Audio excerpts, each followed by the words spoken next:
தமிழ்நாட்டில் வடமாநிலத்தை சேர்ந்த பல லட்சம் பேர் புதிதாக வாக்காளர் பட்டியலில் சேர்க்கப்பட்டிருக்கின்றார்கள் என்ற செய்திகளை பார்க்கின்றோம். இதில் சட்ட ரீதியாகவோ அரசியல் அடிப்படையிலோ எந்த தவறும் கிடையாது.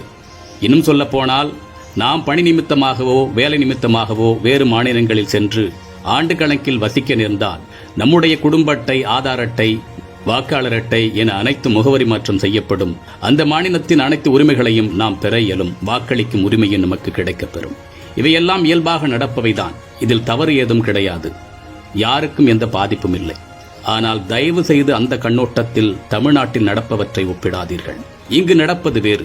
ஒரு நீண்ட கால நெடிய திட்டமிடுதலின் அடிப்படையில் இந்த மக்கள் குவிப்பும் வாக்காளர் உரிமைகளும் மற்றும் கலாச்சார சீரழிவுகளும் நிகழ்த்தப்படுகின்றன, அரங்கேற்றப்படுகின்றன. தமிழன் என்று ஒரு இனமுண்டு, தனியே அவருக்கு ஒரு குணமுண்டு என்ற நிலைப்பாட்டில் தான் நாம் இன்றும் இருந்து வருகின்றோம். அந்த காரணத்தினால் தான் தேசிய கட்சிகள் பெரிதாக இங்கு காலூன்ற முடியவில்லை. எல்லாவற்றிலும் தமிழ்நாடு சற்று முரண்பட்டும் முற்பட்டும் தான் இருந்து வருகின்றது. ஆகவே இதை தங்கள் வசப்படுத்த வேண்டும் என்று திட்டமிடுபவர்கள் ஒரு நீண்டகால திட்டத்தை கையில் எடுத்து அதற்கான நடைமுறைகளை படிப்படியாக செய்து வருகின்றார்கள். என் அன்பு தமிழ் சொந்தங்களே, ஒரு நாட்டை பிடிக்க வேண்டும், ஒரு பெரு நிலப்பகுதியினை தன்வயப்படுத்த வேண்டும் என்று திட்டமிடுபவர்கள் என்ன செய்வார்கள் தெரியுமா? குறிப்பிட்ட அந்த பகுதியில் தங்களது மக்கள் தொகையை பெருக்குவார்கள், நிலங்களை தங்கள் வசமாக்குவார்கள், வேலைவாய்ப்புகளை பறிப்பார்கள், தொழில் கட்டமைப்புகளை ஆளுமையை செலுத்தி படிப்படியாக அதிகாரத்தில் வந்து நிற்பார்கள். அந்த நிலப்பகுதியில் அவர்கள் இன்று எந்த ஒரு அணுவும் அசையாது என்ற சூழ்நிலை ஒரு நாள் உருவாகும். சில நூற்றாண்டுகளுக்கு முன்பு இங்கு வணிகம் செய்ய வந்தவர்கள் அப்படித்தான் இந்த நாட்டை தன்மையப்படுத்தினார்கள்.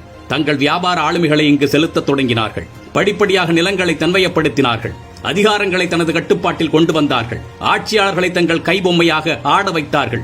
ஆனால் இவையெல்லாம் எப்படி சாத்தியமானது என்று நாம் யோசித்து பார்த்தோம் என்று சொன்னால் இங்கிருந்த ஒற்றுமையின்மை. பிரித்தாலும் சூழ்ச்சி என்ற திட்டத்தின் அடிப்படையில் அவர்கள் படிப்படியாக நிறைவேற்றினார்கள். ஒட்டுமொத்த நாடும் அவர்களது வசமானது. அதே சூழல்தான் தமிழ்நாட்டில் படிப்படியாக நடத்தப்படுகின்றது. அப்பொழுது மேற்கு நாடுகளில் இருந்து வந்தார்கள், இப்பொழுது வடக்கு பகுதியில் இருந்து வருகின்றார்கள். மிக எளிமையாக புரியும்படி கூறுகின்றேன். தமிழ்நாட்டை தங்கள் வசப்படுத்த வேண்டும் என்று வடநாட்டவர்கள் நினைக்கத் தொடங்கிவிட்டார்கள். அதற்கு முதல் கட்டமாக வடமாநில மக்களை இங்கு கொண்டு வந்து குவிப்பார்கள். அதற்கு இரண்டு வழி இருக்கின்றது. ஒன்று அதிக மக்களை கொண்டு வந்து குவிப்பது, மற்றொன்று அதிக பிள்ளைகளை பெற்றுக்கொண்டு இங்கு பல்கி பெருகுவது.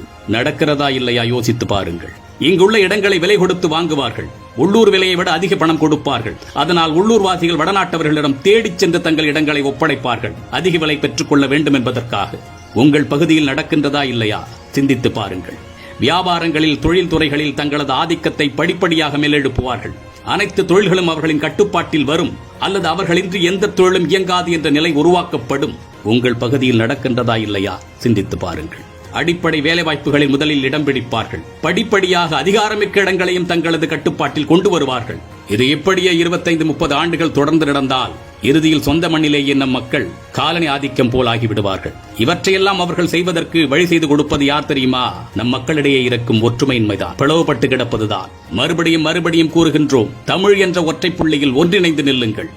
நம்முடைய அலட்சியத்தினாலும் அரசியல் புரிதலின்மையினாலும் எவ்வளவோ நிலப்பகுதிகளை இழந்திருக்கின்றோம். காவிரி தோன்றும் குடகுமலை, பெங்களூரு எனும் பெங்களூரு, திருப்பதி, மூணாறு என்று எத்தனையோ தமிழ்நிலங்களை பறிகொடுத்திருக்கின்றோம். இன்று திருவண்ணாமலையை, பழனியை நம்மிடமிருந்து தட்டி பறிக்க ஒரு பெருங்கூட்டம் அலைந்து கொண்டிருக்கின்றது. இந்த நிலை இப்படியே தொடர்ந்தால், நாமும் இதை பற்றி கவலை இல்லாமல் இருந்தால், நாம் இருக்கும் இடமும் வசிக்கும் வீடுமனைகளும் ஒரு நாள் நம்மிடமிருந்து பிடுங்கப்படும்.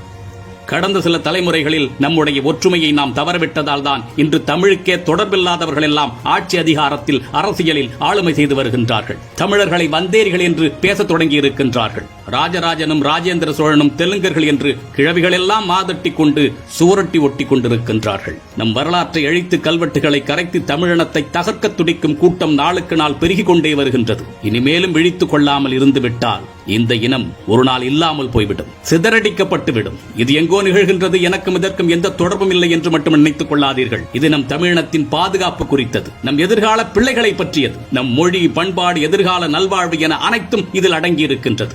இந்தியாவில் பிறந்த எந்த குடிமகனும் எங்கு வேண்டுமானாலும் சென்று குடியேறலாம், அங்குள்ள உரிமைகளை பெற முடியும், வாக்களிக்க முடியும். ஆனால் அது ஒரு சூழ்ச்சியின் அடிப்படையில் இங்கு நிகழ்த்தப்படும் பொழுது அதை வேடிக்கை பார்த்துக் கொண்டு நாம் இருத்தல் கூடாது. அதனால் தான் கூறுகின்றோம், தமிழன் என்ற ஒற்றை புள்ளியில் ஒன்றிணையுங்கள். இதற்கு மேலும் இதை நாம் கண்டும் காணாமலும் இருந்து விட்டால் நம் பிள்ளைகளை, பேரப்பிள்ளைகளை பானிபூரிக்காரர்கள் தான் ஆட்சி செய்வார்கள் என்பதில் ஐயமில்லை. சிந்திப்போம். மற்றொரு பதிவில் சந்திப்போம். தமிழனாய் பிறந்தேன் என்ற பெருமையுடன் விஜய் சீதாராமன்.